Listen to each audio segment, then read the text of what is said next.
महाविकास आघाडीचं सरकार उलथवून सत्तेवर आलेले मुख्यमंत्री एकनाथ शिंदे यांचं सरकार हनी ट्रॅपच्या माध्यमातूनच स्थापन झालं असा खळबळजनक दावा काँग्रेसचे नेते विजय वडेट्टीवार यांनी केलाय। त्यांनी केलेल्या या दाव्यामुळे राजकीय वर्तुळात खळबळ माजली आहे। वडेट्टीवारांच्या या विधानावर चंद्रशेखर बावनकुळे यांनी प्रतिक्रिया दिली आहे।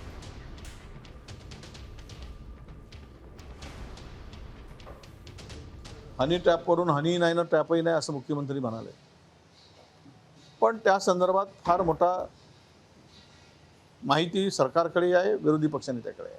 ते शिंदेंचं सरकार जे काही सत्ता पालट झाली ती सत्ता पालट ते सीडीमुळेच झाली, एवढा मोठा ते प्रकरण आहे। अनेक ऑफिसर, अनेक IAS असतील, अनेक माजी आजी जे काही आहे त्याच्यात खूप मोठी माणसं आहे, त्यावर काही अधिक बोलण्याची गरज नाही। ते ज्यावेळेस आम्ही दाखवू त्यावेळेस मग आम्हाला तिकीटच लावावी लागेल 10-20 हजार रुपयाची, आणि ते तिकीट लावूनच ते सगळं चित्र दाखवावं लागेल।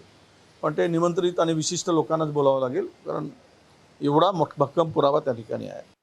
हनी ट्रॅप आहे, फनी ट्रॅप आहे, हे जे विषय काढून त्या ठिकाणी सभागृहाचाही वेळ, जनतेचाही वेळ खराब करतायत। मला असं वाटतं विरोधी पक्षाकडे काही नाही आहे। विरोधी पक्ष हा 3 भागात फुटला आहे। काल तर जी पत्रकार परिषद झाली विरोधी पक्षाची, काँग्रेसनी वेगळी घेतली, शरद पवार गटाने वेगळी घेतली, उद्धव ठाकरेंनी वेगळी घेतली। त्यामुळं जेव्हा विरोधी पक्ष दुभंगलेला असतो तेव्हा काही ना काही बोलावं लागतं म्हणून वडेट्टीवार बोलतात। आता isakal.com आहे देशातील नंबर 1 ची मराठी न्यूज वेबसाईट।